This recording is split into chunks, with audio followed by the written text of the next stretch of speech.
She did not plan her escape. She just grabbed her passport with shaking hands, bought the first ticket out, and swore Daniel would never touch her again. But when she woke up on the plane, there was a man sleeping on her shoulder, and people like him never appeared by accident.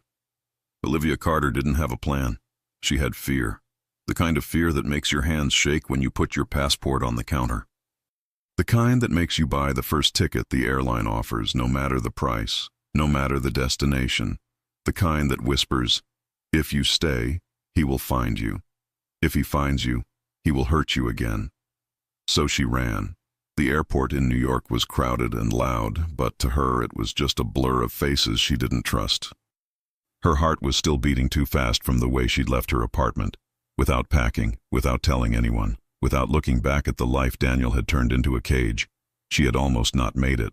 On the way out, she kept imagining Daniel's black SUV turning the corner, him stepping out, grabbing her wrist the way he always did. But he didn't. She got in the cab. She got to the airport. She paid in cash. She didn't use her real number. She didn't log into anything. She was free, at least for the next few hours. "Ma'am, your boarding gate is B12, the airline worker said. Olivia nodded, swallowing hard. She clutched her ticket so tight the paper bent. She didn't even look at the city listed on it. She didn't care. Anywhere was better than the life she'd just escaped. Her boots clicked fast on the floor as she headed to the gate. She kept her head down, hair framing her face, like that could make her disappear. Every tall man in a dark coat made her flinch. Every phone ringing made her think it was Daniel. He said he could find me anywhere. She pushed the thought away. The gate agent called her row. Olivia stepped forward. Once she was inside the plane, a little of the tension left her shoulders. The cabin smelled like coffee and recycled air. People were talking, laughing, putting bags away. Normal people. People who were not being hunted by an ex-boyfriend with too much money and too much pride. Her seat was by the window. She sat down, set her small bag under the seat, and exhaled slowly. You did it. You actually did it. She buckled her seatbelt. Her hands were still shaking. A few minutes later, someone stopped by her row. She looked up. The man standing there didn't look like the others boarding. He wasn't in vacation clothes. He wasn't stressed with kids. He wasn't a college student. He wore a dark suit, shirt open at the collar, a watch that looked expensive but not flashy. His hair was dark, a bit tousled, like he'd run his hand through it on the way in. His eyes were deep brown and too observant. "Excuse me," he said, voice low, with a slight Italian sound. "This is 14B. Olivia moved her legs so he could pass. He sat beside her, his movements controlled, like he was used to being watched. She tried not to stare. Men like him didn't sit next to women like her. Men like him sat in private jets, or owned the airline. The plane finished boarding. The safety video played. Olivia tried to listen, but her body was finally crashing from the adrenaline. She hadn't slept the night before. She hadn't eaten. She'd just run. As the plane started to move, her eyes burned. The gravity of what she'd done hit her. She had walked out on Daniel Hayes, the man who'd told her 100 times, "You belong to me." She didn't know what he would do when he realized she was gone. The plane lifted, engines roaring. The city got smaller. For a second, it felt like freedom. She leaned her head back and closed her eyes. She didn't mean to fall asleep. But the exhaustion was stronger than the fear, and little by little her body relaxed. Her head tilted to the side, and without noticing, she rested it on the shoulder of the stranger in the suit. He felt it. He turned his head slightly and looked at her, at the dark circles under her eyes, at the tight way she held her hands even in sleep, at the faint yellow mark on her wrist that did not look like she bumped into a door. His jaw tightened for a moment. Then he let her sleep. The flight wasn't long, but for Olivia it felt like 8 hours of pure blackout. For the first time in months, no one was yelling. No one was tracking her. No one was telling her what to wear or who to talk to. Just silence. When the captain announced the descent, the man beside her looked down at her again. "Miss," he said low. She startled awake. Her eyes fluttered open, confused. Then she realized where her head was. "Oh my God, I'm sorry," she said, sitting straight, cheeks flushing. "It's all right. he said easily. You needed it. His accent was more noticeable now that he'd said more than 2 words. Italian, definitely. I didn't mean to fall on you. You weren't heavy, he said, and a corner of his mouth lifted, but it wasn't a flirt. It was human. Olivia nodded awkwardly and looked out the window. The city lights were below them, cold, silver, busy. New chances, new risks. When the plane landed and they taxied to the gate, Olivia's heart started pounding again. The plane was safe. The airport was not. Once she stepped out, she was back in the open. She grabbed her bag fast and waited, fingers twitching. The Italian man stood too. Up close, he smelled clean, like cedar and something dark. Not sweat, not cheap perfume. Money. They got off the plane. She thought that was the last she'd see of him. But fate wasn't done. Inside the terminal, she tried to move fast, blending into the crowd. She didn't go to baggage claim. She hadn't checked anything. She headed straight for the exit, wanting to get to a hotel, change her SIM, figure out her next move. That was when her backup phone, the one she'd forgotten in the side pocket of her bag, lit up. She froze. The number had no name, but she knew. Daniel always called from numbers that couldn't be traced back. Her throat closed. She didn't answer. She turned the phone off. But if the phone rang, it meant he had this number. If he had this number, he could triangulate. She felt eyes on her. Across the street, 2 men were standing under a lamppost. They weren't looking at flight signs. They weren't looking for a cab. They were looking at her. Her stomach dropped. No, he can't be this fast. She spun around, about to go back inside, when a black car rolled to the curb like it had been waiting for someone important. The back door opened. The man from the plane stepped out. He didn't look surprised to see her again. He looked like he expected it. His eyes flicked to the 2 men watching. His body relaxed, but in the way dangerous men relax, ready to move. You shouldn't stand out here alone, he said. I'm fine, Olivia said, but even she didn't sound convinced. He didn't argue. He just tilted his head toward the 2 men. They don't look like airport staff. Olivia followed his gaze. One of the men was already crossing the street. Her breath hitched. Oh, God. The Italian man, Luca, stepped forward, placing himself between her and the approaching man. He didn't raise his voice. Turn around, he said to the man. The stranger frowned. I'm looking for someone. You're done looking, Luca said. For a second, the man looked like he wanted to push it. Then he saw something in Luca's eyes, that cold, unmoving authority. And he stopped. He muttered something to his partner and backed away, disappearing into the crowd again. Olivia stared at Luca like he'd just pulled her out of a moving car. Who are you? She asked, breathless. He looked at her like he was measuring how much to tell. Luca Moretti. The name meant nothing to her. But the way the driver kept the door open, the way people passing by glanced at him and then looked away quickly, the way those men had obeyed, that meant everything. I can call a cab, she said, still shaking. You can, he said, and they will follow it. Or you can get in the car and disappear. Disappear. The word wrapped around her like a blanket. She hesitated only a second, then got in. Inside, it was quiet. The driver pulled away from the curb smoothly. The city lights started to run past the windows. Olivia sat straight, clutching her bag. Thank you, she said softly. You didn't have to do that. I know, Luca said. Why did you? He looked at her, at the way she was trying to act calm even though her hands betrayed her. Because I don't like cowards who hunt women. Silence filled the car. Olivia bit her lip. He'll keep looking for me, she said, almost to herself. Who is he? Luca asked. She swallowed. Saying his name out loud felt like giving him power again. My ex. Luca's eyebrow lifted. Ex? He doesn't accept that part, she said bitterly. Luca nodded once, as if he'd seen this before.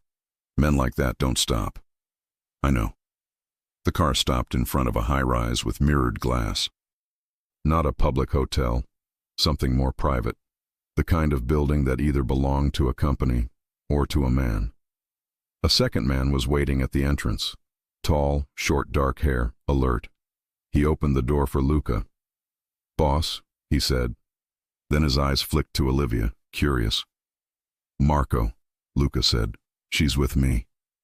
Marco's curiosity vanished, replaced by professional focus. "Understood. Boss."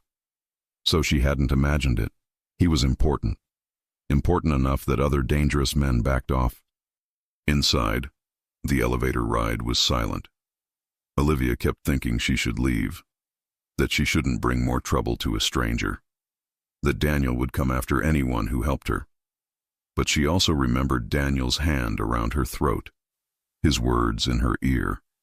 "You think anyone will stand between us? I'll destroy him." She couldn't face that alone. The elevator opened to a floor that looked like a luxury apartment, not a hotel. Dark wood, glass, city view. "You can stay here tonight," Luca said. "You look like you need rest. We'll talk in the morning." "We?" she repeated. "If he's already tracking you," Luca said, "then you're already a problem for me. And if you're a problem for me, I need to know who I'm dealing with." He said it without threat, just fact. Olivia nodded slowly. "My name is Olivia." "Olivia," he repeated, testing it. "All right." He handed her a key card. "Room on the right. There are clothes inside. Eat, shower, sleep." She blinked. "You just have spare clothes for random women?" He almost smiled. "I have spare clothes for unexpected situations." That didn't really answer, but she was too tired to push. She went into the room. It was warm, clean, with a huge bed, a bathroom bigger than her old kitchen. She locked the door, even though she knew it probably didn't matter in a place like this. She dropped her bag on the chair and finally let her shoulders sag. She had made it. She had gotten away. Her phone, the one she should have thrown away, buzzed on the nightstand. Her blood ran cold. She picked it up with shaking fingers. Unknown number. She answered. "Olivia." Daniel's voice came smooth and poisonous. "You almost made me work for it." Her heart stopped. "How did you really thought you could walk out and I wouldn't know?" he said. "You used the card to buy the ticket. You turned on the backup phone. You're not as smart as you think." Tears burned her eyes. "Leave me alone, Daniel. That's not how we work," he said. His voice dropped. "And whoever is helping you will regret it." The line went dead. Olivia stood there, shaking. He was close. He knew she was in the city. He would come. A knock sounded on the door. "Olivia," Luca's voice said from the hallway. "You're not all right." She opened the door a little. He was standing there, sleeves rolled up now, eyes sharp. "He called you?" Luca asked. She nodded. "What did he say?" "That he's close." Her voice broke. "And that whoever is helping me will regret it." Luca's eyes darkened. Not with fear, with anger. "What's his name?" he asked. Daniel Hayes."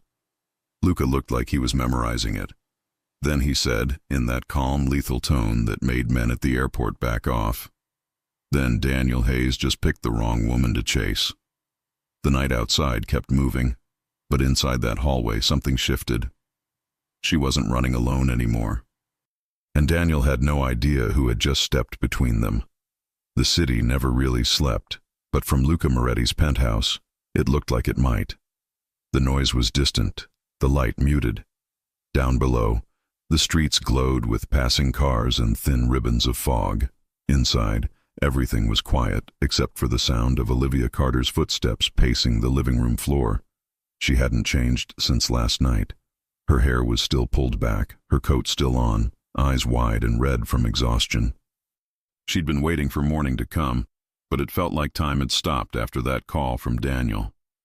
Luca entered the room without making a sound. He'd been on the balcony, talking on the phone in a tone she couldn't quite understand. Half Italian, half English, calm but deadly. When he hung up, he turned toward her. "You didn't sleep," he said. How could I? She asked. He knows I'm here. Luca leaned against the wall, crossing his arms. He doesn't know where you are. My people wiped your trail after the airport. Your people? He nodded once. Security, men who owe me favors. Olivia swallowed. Who are you, really? His eyes flicked to her, steady, dark, unreadable. A man who deals with problems, he said. And right now, you're one of them. Her heart stung at that, but there was no malice in his tone, just truth. I didn't ask for your help, she said softly. I didn't offer, he replied. I stopped 2 men from taking you. That made me part of it. If Daniel Hayes is as dangerous as you say, he won't stop until he finds you again. And now he'll look for the man who was with you. Her stomach twisted. So you're saying I put you in danger? He tilted his head slightly. You didn't put me anywhere. I make my own choices. Silence stretched between them, filled with the faint hum of the city. Luca turned toward the bar counter, poured black coffee into 2 mugs, and handed one to her. She hesitated before taking it. Drink, he said. You'll need it. She sipped. It burned her tongue, but the heat steadied her. Tell me about him, Luca said, still looking out at the skyline. Daniel. Olivia lowered her gaze. Her fingers gripped the mug too tight. He wasn't always like that. He was charming when we met. Funny, smart. Then little by little he started controlling everything. What I wore, who I talked to, where I worked. The first time he hit me, he apologized for a week. The second time, he said it was my fault. Luca didn't move. He just listened. I tried to leave before, she went on, voice trembling. He always found me. Said he had friends in the police. That he'd ruin my life if I told anyone. So I ran. This time I thought I was smarter. He finally turned back to her. And now? Now I don't know what to do. He set his cup down. You stay hidden, you stay quiet, and you don't use that phone again. I already turned it off. Not enough, he said. We'll burn it. Before she could answer, Luca took the phone from the table, opened the balcony door, and tossed it off the 33rd floor like it was trash. Olivia gasped. You didn't have to. It was a leash, he said. Now it's gone. She stared at him, half shocked, half relieved. Luca studied her face again, slower this time. When was the last time you ate? She hesitated. Yesterday morning. He sighed, walked toward the kitchen, and started heating something in a pan. The smell of eggs and toast filled the air. The small, ordinary act felt so strange after weeks of running that Olivia almost cried. You don't have to feed me, she whispered. He didn't answer. After a moment, he placed a plate in front of her. Eat. She sat down and obeyed. Her hands were still shaking, but the warmth of the food grounded her. He stood nearby, arms folded, watching her, not with suspicion but with something else. Concern, maybe. Finally, she looked up. Why are you doing this? Luca took a slow breath. Because I hate men who hurt women. And because you looked like someone who hadn't been helped in a long time. The words were simple, but they hit her harder than anything Daniel had ever said. After breakfast, Luca called for Marco. His right-hand man entered quietly, carrying a tablet. Boss, we checked the airport footage. 2 men were definitely tailing her. Both connected to someone named Daniel Hayes. Hayes runs a private company, but his money's dirty. Fraud, trafficking, offshore deals. Olivia felt sick. I didn't know about any of that. Luca's tone softened. I believe you. Then to Marco. Double security downstairs, and find out if anyone's selling information about her arrival. Marco nodded and left. When they were alone again, Olivia whispered, If you get involved, he'll come for you too. Luca smirked faintly. Then he'll regret it. She wanted to argue, but something in his voice silenced her. It wasn't arrogance, it was certainty. That afternoon, he took her to a different building. Smaller, quieter. The windows were bulletproof, though he didn't say that. A single guard at the entrance nodded when they arrived. This is safer, Luca said. No one knows you're here except me and Marco. She followed him inside. The apartment had a view of the river, a modern kitchen and soft gray walls. "You'll stay here for now." "I can't just hide forever," she said. "You can, until he's handled." "Handled?" He looked at her, expression unreadable. "Don't ask questions you don't want answered." The truth was, she didn't.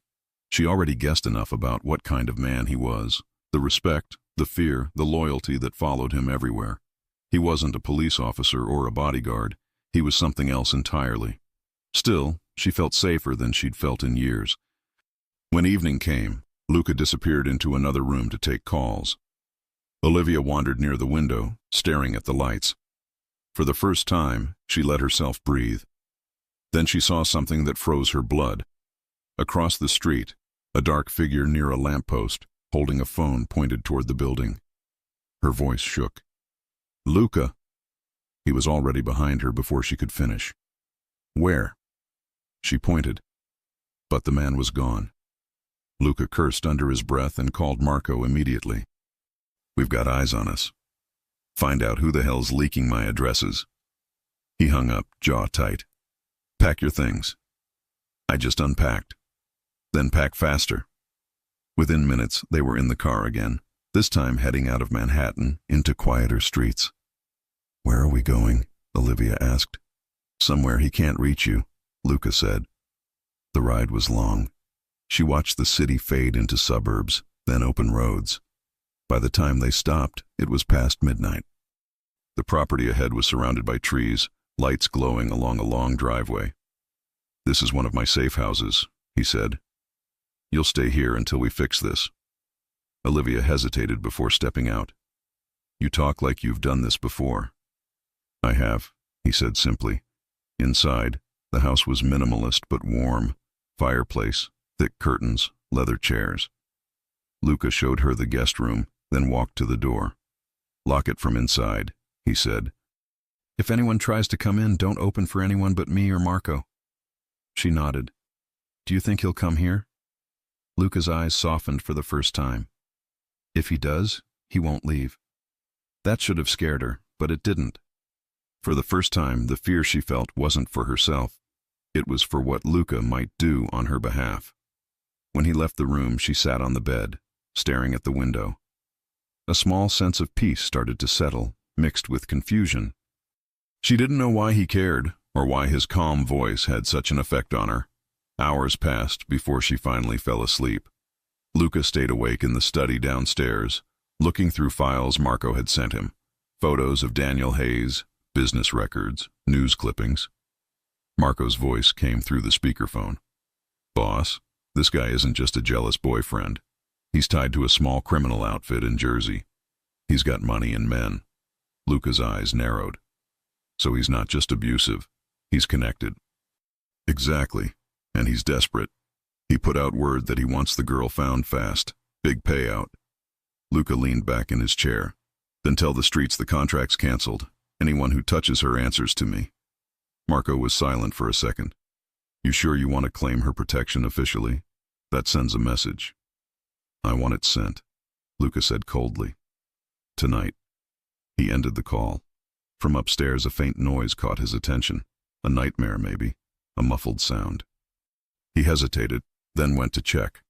Olivia was tangled in the sheets, whispering in her sleep. "Please, stop." Luca stood at the door, jaw tight. He didn't wake her, but he stayed until she calmed. Something about seeing her like that hit a part of him he thought was long gone.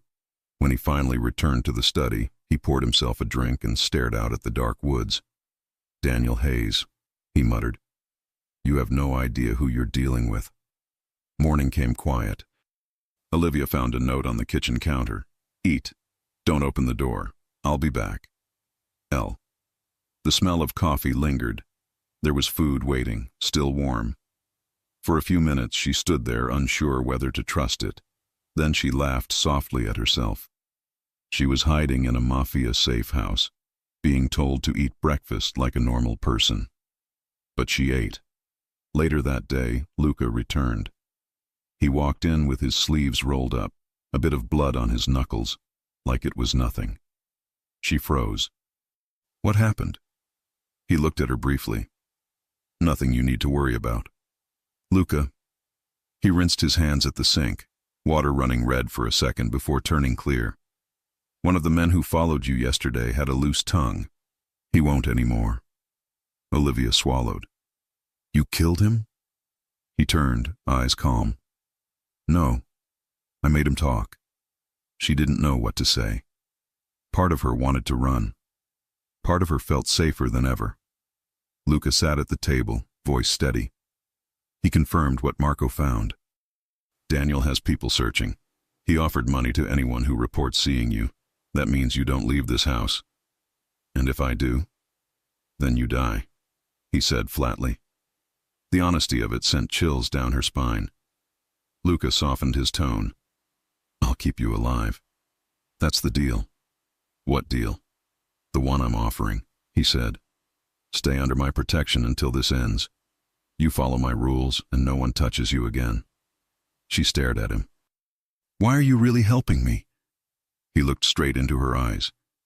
Because I can, and because men like him deserve to be afraid for once. Something in his voice made her believe him. Outside, the sky darkened again, thunder rumbling in the distance. Olivia looked out the window, then back at him. And what happens after? He didn't answer. His phone buzzed on the table. Marco's name lit up the screen. Luca picked it up. Talk. Marco's voice came through, urgent.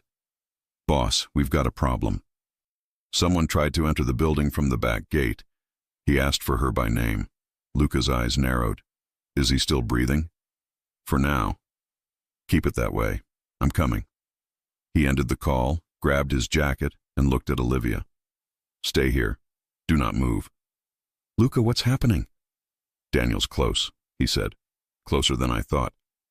Then he was gone, the door slamming behind him. Olivia stood frozen in the empty room, her heart pounding. She walked to the window and saw headlights moving fast down the road. She didn't know if Luca was chasing the danger, or if the danger was already on its way to them. The night outside Luca Moretti's safe house was darker than usual. The moon hid behind clouds, and the trees around the property swayed under a restless wind. Inside, everything was still, too still. Olivia sat on the couch, staring at the door. Luca had been gone for almost 2 hours. She kept checking the window, expecting to see headlights again. Every sound made her flinch, the refrigerator humming, the fireplace cracking, her own heartbeat. When the handle finally turned, she jumped. Luca stepped inside, the hem of his coat wet from rain. He looked calm, but his jaw was tight.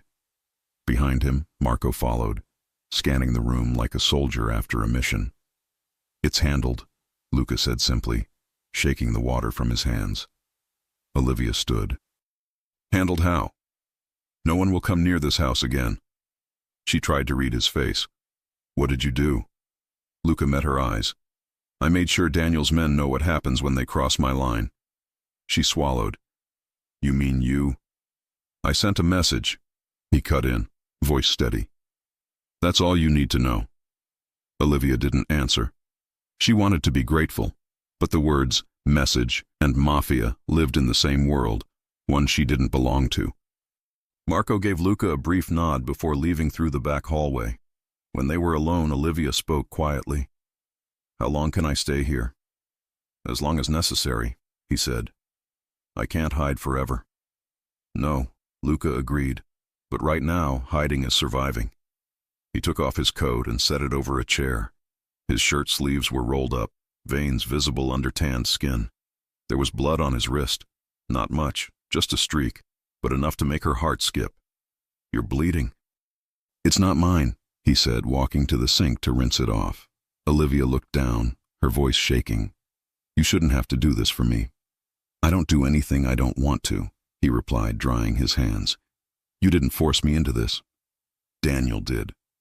When he said Daniel's name, it came out like a warning, not a word but a promise. Luca turned back to her. You're safe here, but you need to follow my rules. What rules?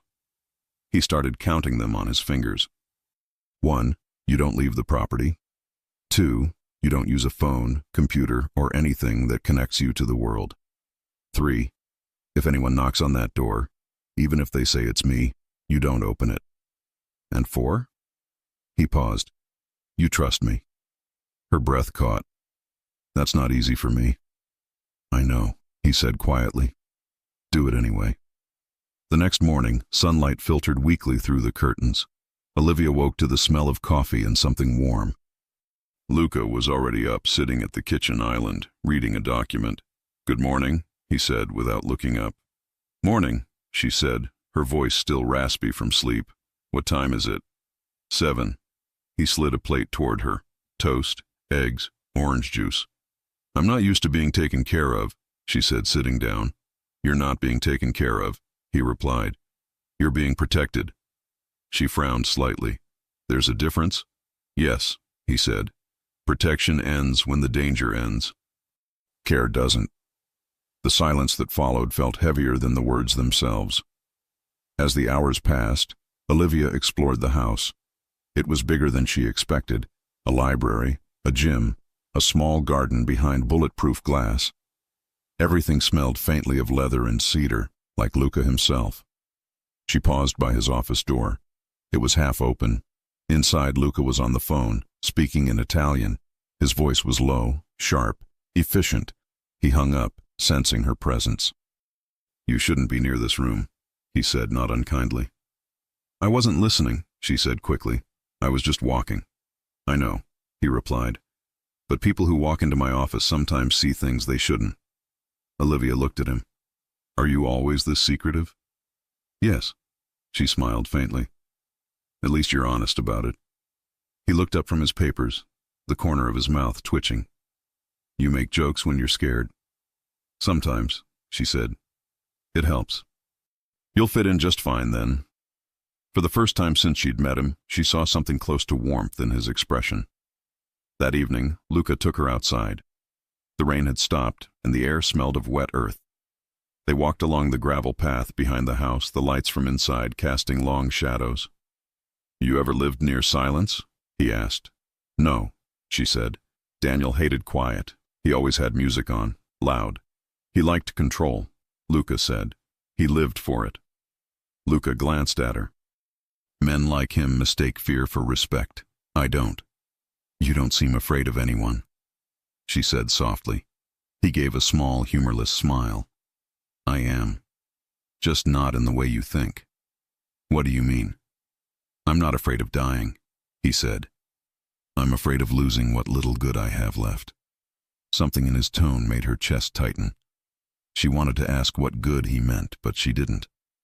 They reached the end of the path where the trees grew dense. The wind brushed her hair, and for a second it felt almost peaceful. Then Luca's phone buzzed. He looked at the screen, frowned, and answered. Talk to me. Marco's voice came through. Olivia could hear it faintly. Boss, we found something. One of our men leaked the location. He was paid by someone from Daniel's side, and by someone else. Someone else? Luca repeated. The Giannetti family, Marco said.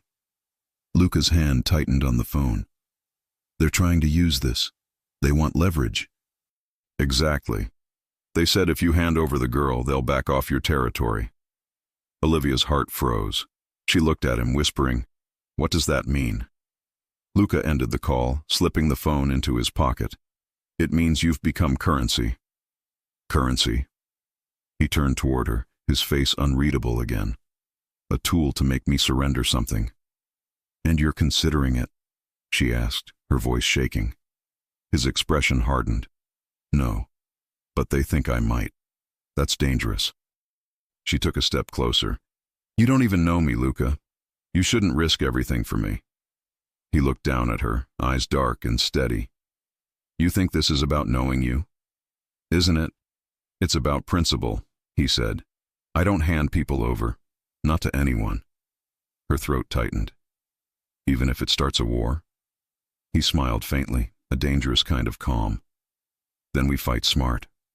Later that night, Olivia couldn't sleep. She wandered into the living room and found Luca sitting by the fireplace, drinking whiskey. The flames lit his face in gold and shadow.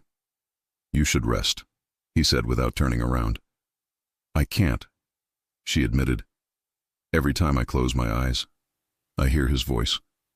He gestured to the chair beside him. Sit. She did. They sat in silence for a while, watching the fire. Did you ever think, she said quietly, that maybe people like Daniel never stop because they think they own the world? They stop when someone stronger teaches them fear, Luca said. She looked at him. You really think fear can fix everything? No, he said, but it can keep monsters in their cages. Her eyes softened. And what about you, Luca? Are you one of them? He didn't look away. Sometimes.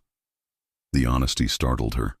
She leaned back, whispering, I don't believe that. You should, he said. The difference between Daniel and me is that I know what I am. For a long moment, neither spoke. The crackling of the fire was the only sound between them. Finally, Luca stood. You should sleep. Will you? She asked.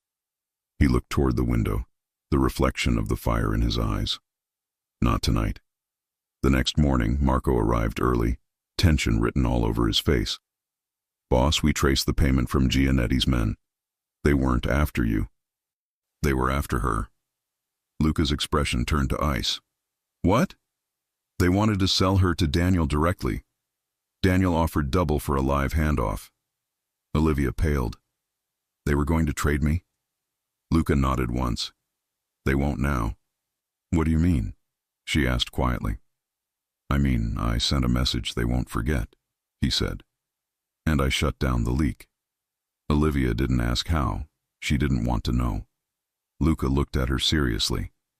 This won't end until Daniel stops breathing or stops hunting. And I know which one is more likely. She met his gaze, her voice small but steady. I don't want anyone to die because of me. You don't get to decide that, he said gently. You didn't start this. Tears welled in her eyes. Then when does it end? When I say it does. That night, after Marco left, Olivia stood by the window again. She could see Luca outside near the carport talking to his men. The cold air made his breath visible. He moved like a man who carried weight on his shoulders but refused to show it. She watched the way they looked at him, respect mixed with fear, and she realized something. Luca wasn't just dangerous. He was lonely. When he came back inside, she met him at the door. Thank you, she said softly. For what? For not letting him win. He stared at her for a long moment, then said, Go get some rest, Olivia. She hesitated, then leaned in and kissed his cheek, just a whisper of contact, soft, uncertain. He didn't move, didn't speak. His eyes followed her as she walked away. When the door to her room closed, he exhaled slowly, his pulse louder than he wanted to admit. Luca Moretti had spent his life keeping emotions locked behind walls of power and control, but something about Olivia Carter was cracking them open piece by piece. He poured another drink and muttered under his breath, Protection always comes with a price. He just hadn't realized yet how high that price would be. Morning came gray over the safe house, but the tension inside had nothing to do with the weather. From the upstairs window, Olivia watched Luca outside, talking to Marco and two other men.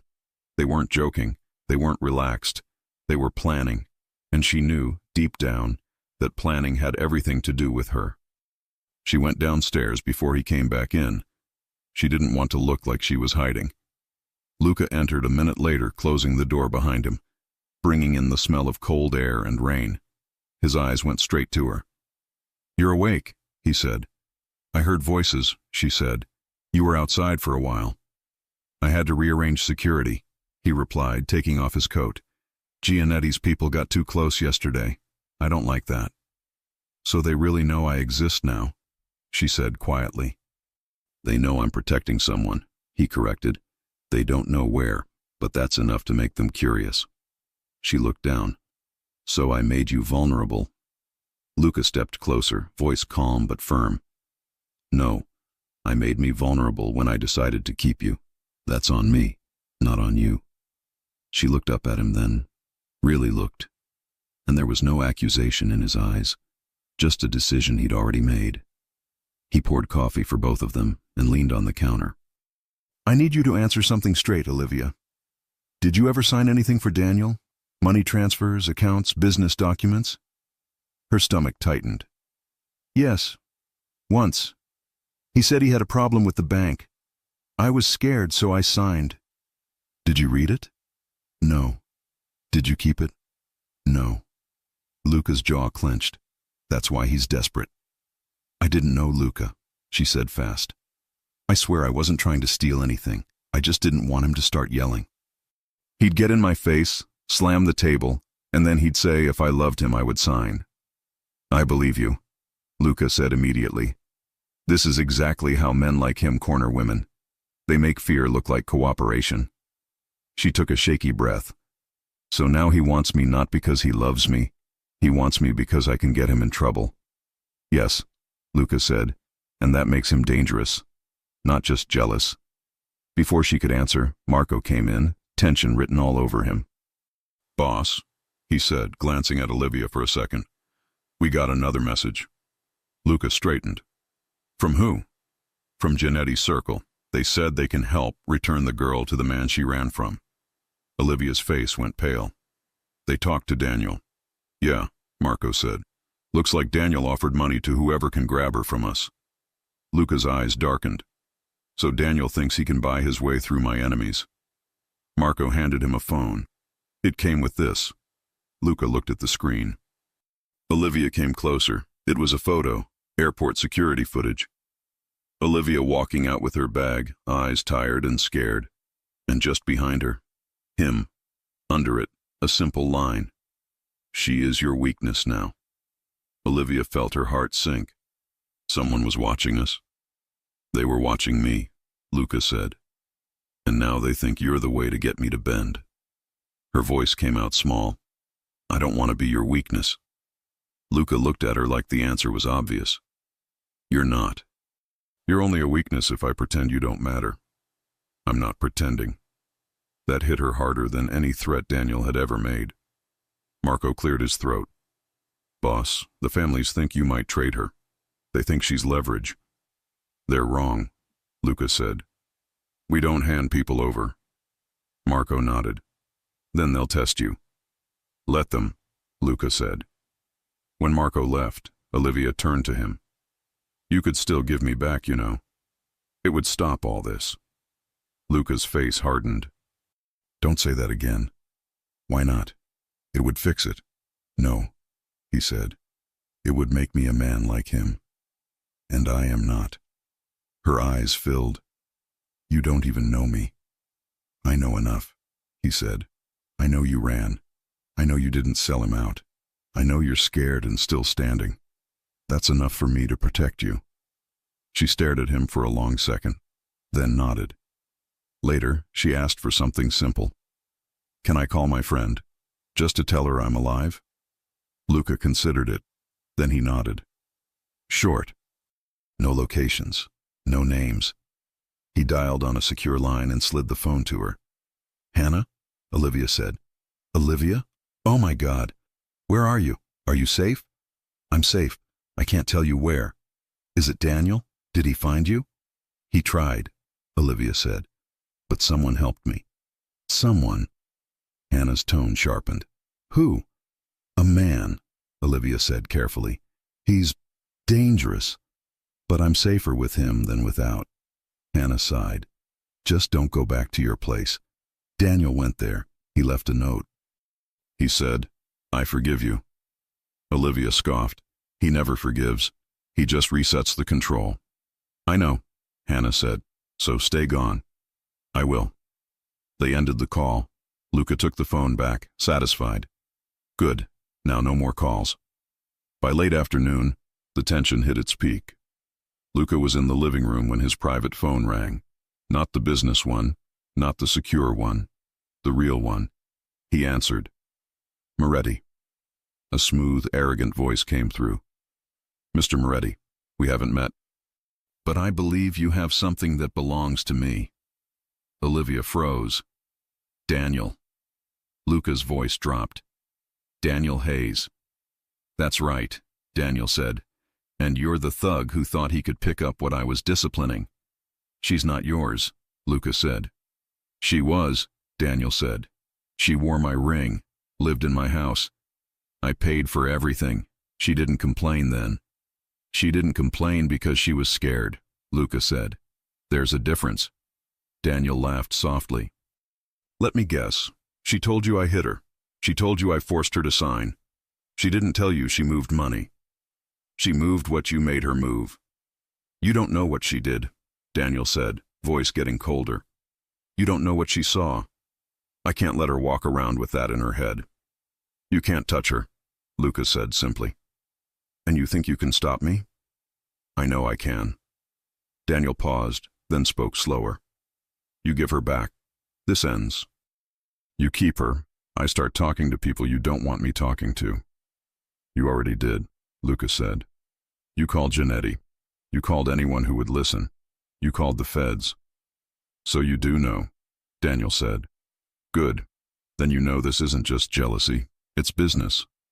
You made it business. I made it personal, Luca said. Bad trade for you.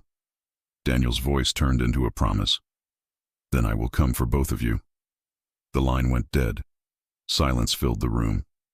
Olivia was shaking. He's lying. I didn't steal from him. I signed because I was scared. Luca walked to her, took her face in his hands, made her look at him. I believe you. I already believed you before he called. Are you sure? She whispered. I know what lies sound like, he said. His voice was full of them. Tears burned her eyes. No one had ever believed her that fast. Marco reappeared. Boss, if he's willing to talk to Giannetti and law enforcement, we can't stay out here. I know, Luca said. We move. Back to the city? Marco asked. Yes. Marco gave him a look. That's closer to the fire. It's closer to me, Luca said. I want her where I can see her. Olivia's pulse jumped at that. They left at dusk. 2 SUVs, 1 decoy, 1 real. Olivia rode with Luca. Outside, the wet road shone under streetlights. She sat close, hands on her lap. Do you think he'll really come himself? Yes, Luca said. He wants to prove he still owns you. He doesn't, she said, more to herself than to him. I know, Luca said. That's why he's angry. She turned to him. And if he pushes too far? I push back harder. She let out a breath. You make everything sound simple. It is simple, he said. You're under my protection. Anyone who tries to take you dies or disappears. The end. She stared at him for a second. That doesn't scare you?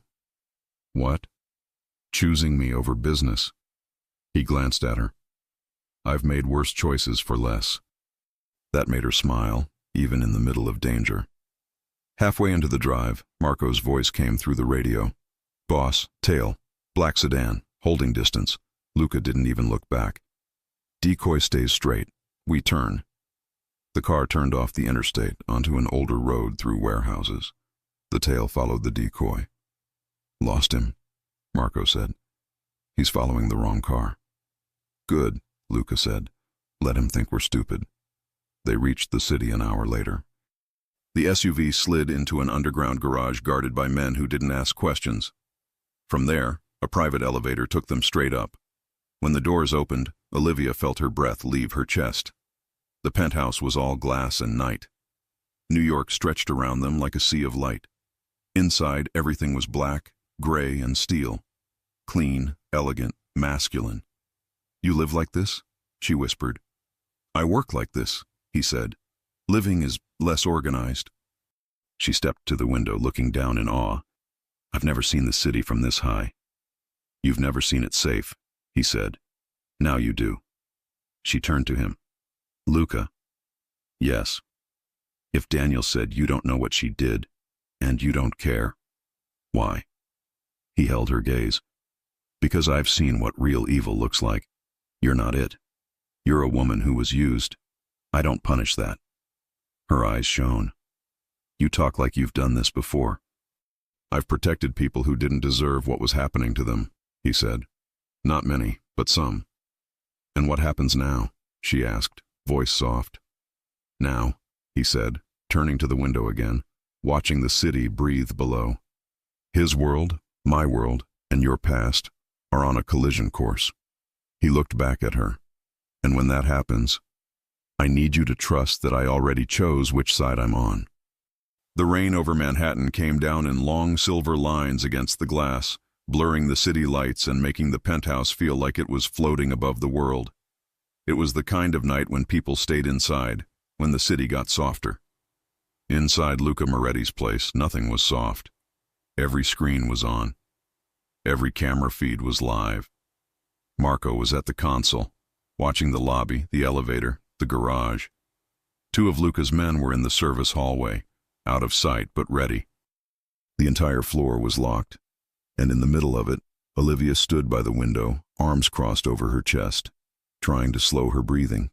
She wasn't running anymore, but she was shaking. Luca saw it.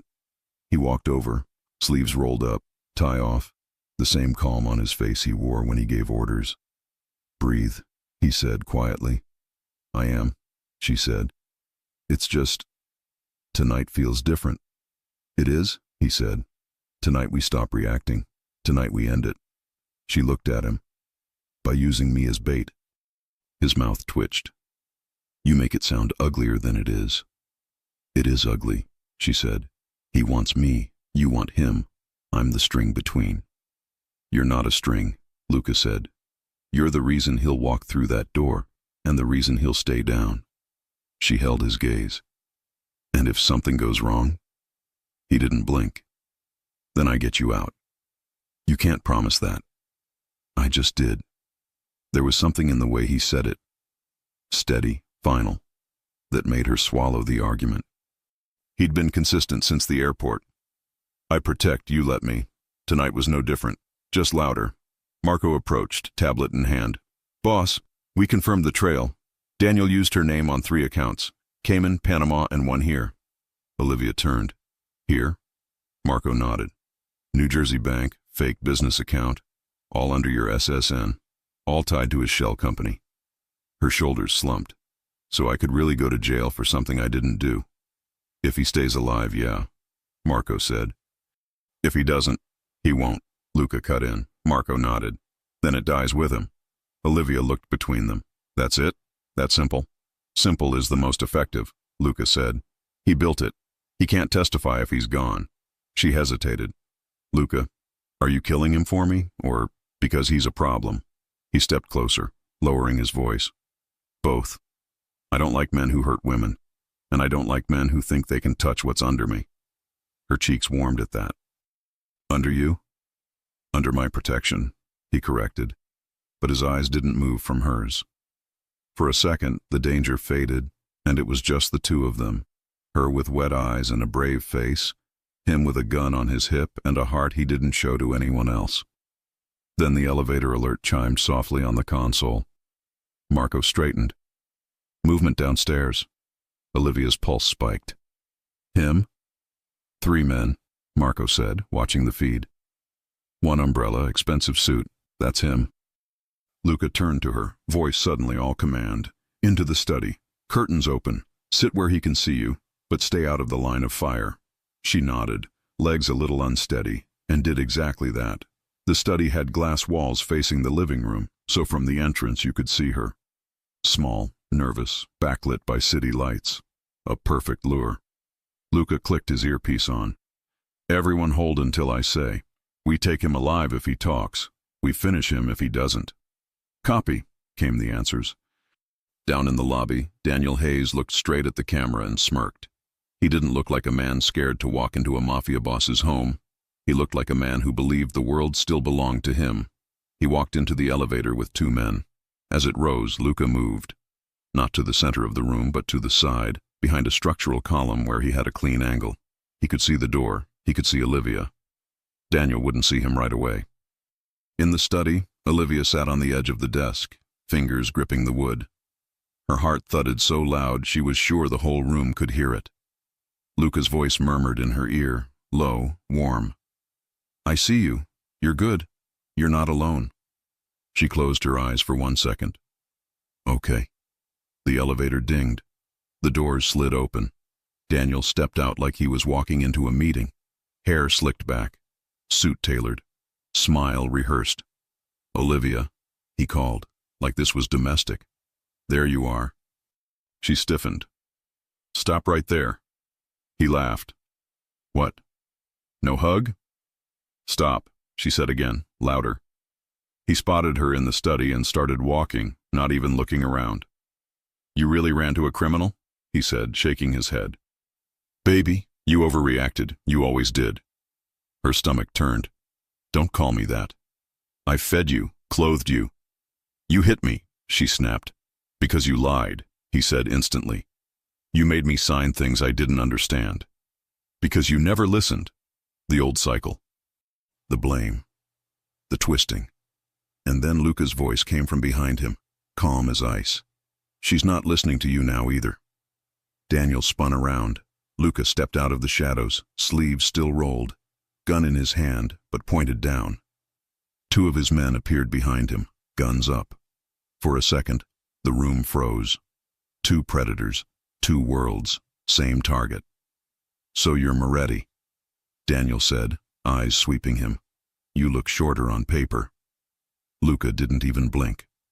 "You look more alive than you should be." Daniel chuckled. "You think you can scare me?" "No," Luca said. "I think I can end you." Daniel's two men tensed, hands going to their jackets. "Don't," Luca warned without raising his voice. "You won't reach it before I do." One of them still tried. The shot Luca fired was fast and precise. Shoulder, not head. Enough to drop him, not kill him. The other froze. Daniel's smile slipped. "So that's how it's gonna be." "That's how it was the moment you followed her to my streets," Luca said. "You could have ignored her. You could have let her go. You didn't." Daniel's eyes flicked to Olivia. "You're doing all this for her? You met her on a plane." "I read people," Luca said. "I read monsters." Daniel scoffed. "Oh, that's funny. Because she's not as innocent as she looks." Olivia flinched. "Stop." "No, tell him," Daniel said, voice turning venomous. "Tell him how you signed my papers. Tell him how you cried first and then did it anyway. Tell him how you used my money to open a second account." "I didn't," she cried. "You forced me." "She's lying," Daniel said, eyes on Luca now, trying to wedge in doubt. "She lies to survive. You think she won't lie to you too? Today you're the hero. Tomorrow you're the villain in her story." Luca stared at him for a long second. "I know what she is." "Oh yeah?" Daniel sneered. "What is she?" "A woman who was scared," Luca said. "That's all." That shut Daniel up for a beat. He tried a different angle. "You don't win here, Moretti. You kill me, and my files go to the feds. My lawyer already has them. They've got her name all over them." Luca tilted his head. "Do they?" Daniel grinned. "Yeah, and when they come, they'll see her as the one who moved the money, not me. She takes the fall."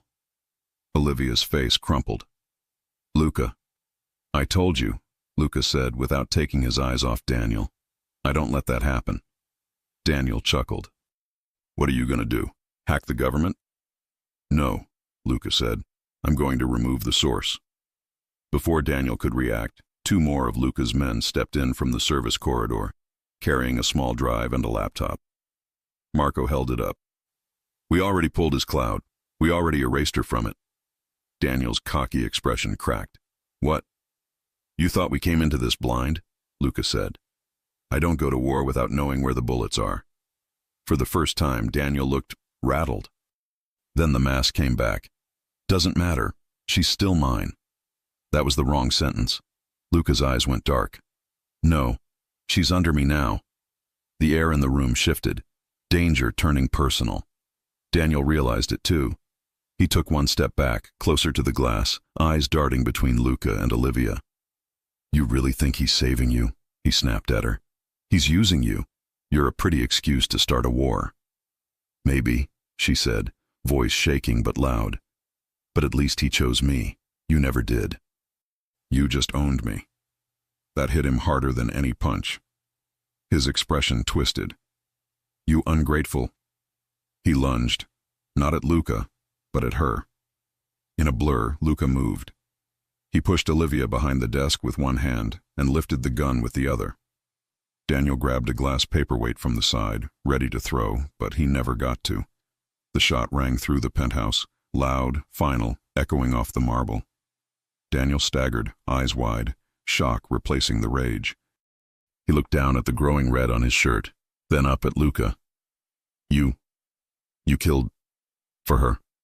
For her, Luca said. Daniel dropped. Silence rushed in. Only the rain and Olivia's breathing filled the room. Marco signaled the men. Get him out, now. They moved fast, practiced. Daniel's body was dragged toward the private elevator that didn't show on the building's main system.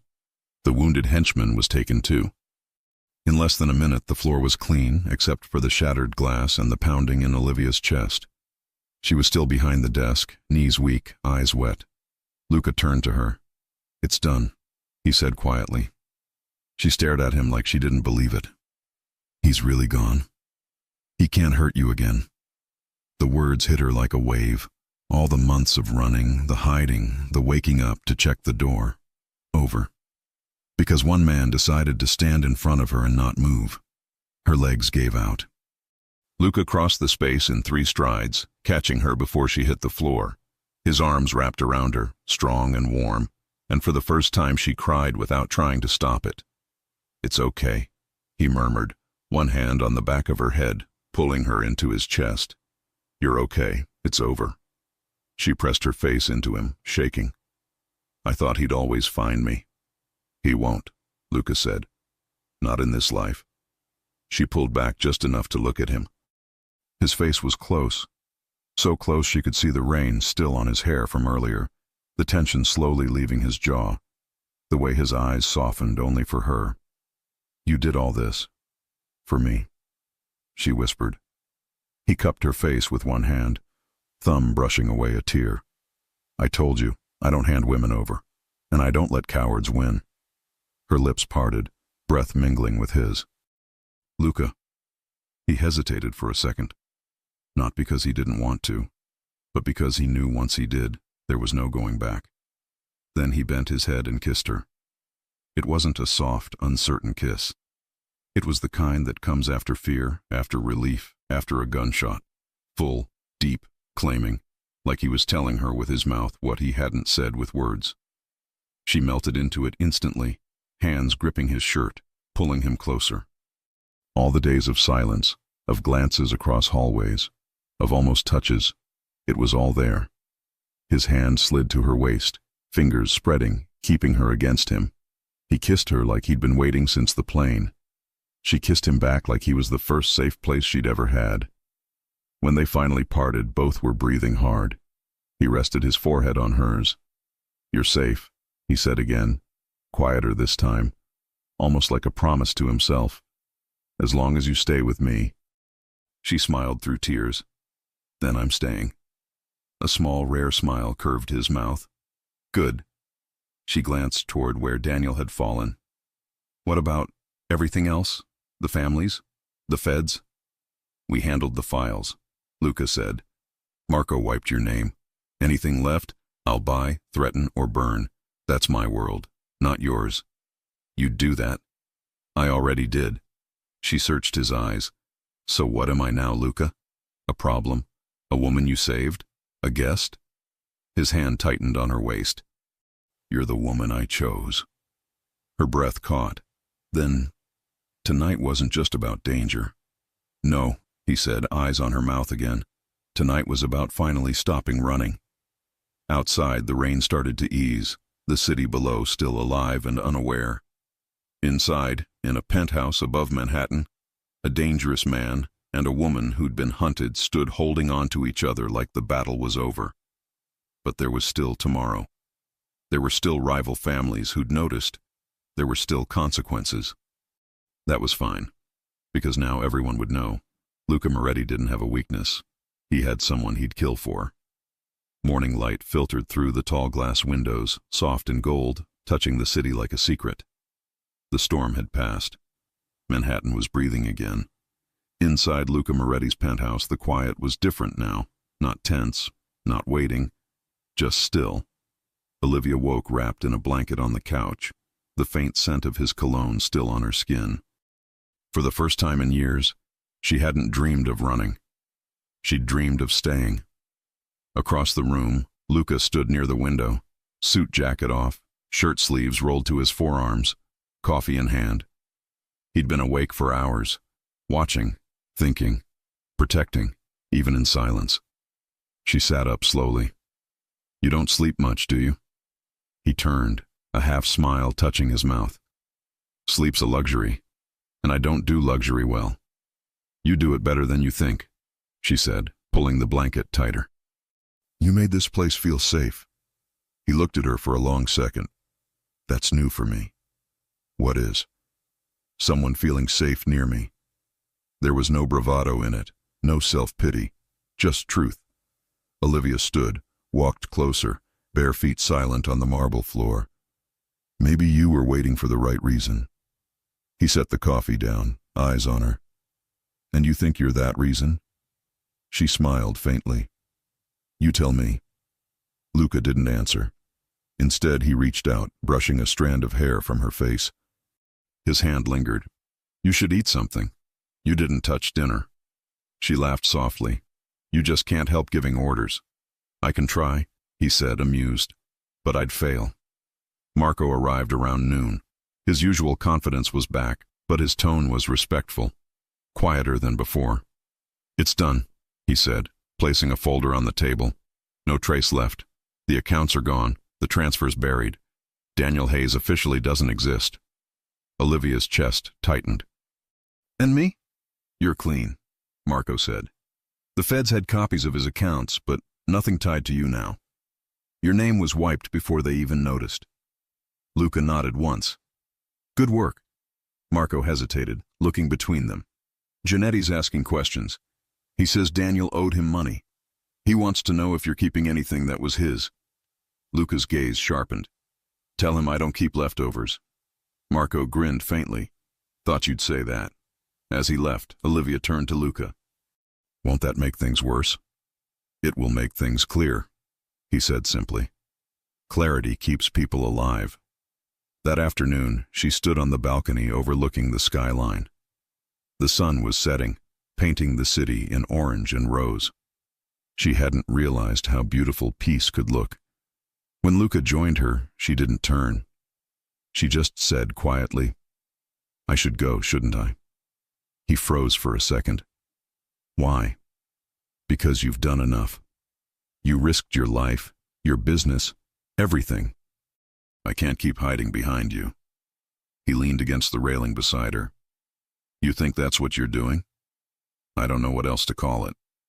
"You call it living," he said. For the first time. She looked at him. "You'd really keep me here?" "I don't keep people," he said. "But I'd ask you to stay." Her heart skipped. "And if I said yes?" He smiled faintly. "Then I'd have to learn how to make breakfast for two." She laughed, soft, warm, the sound he hadn't realized he missed. Then she grew serious again.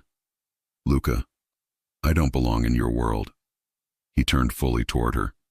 "My world's not about marble floors and suits. It's about loyalty. And you've got more of that than half my men." She shook her head, smiling sadly. "I'm not like them." "No," he said. "You're better." Days passed. The tension that had ruled their lives began to fade. Olivia started to breathe again.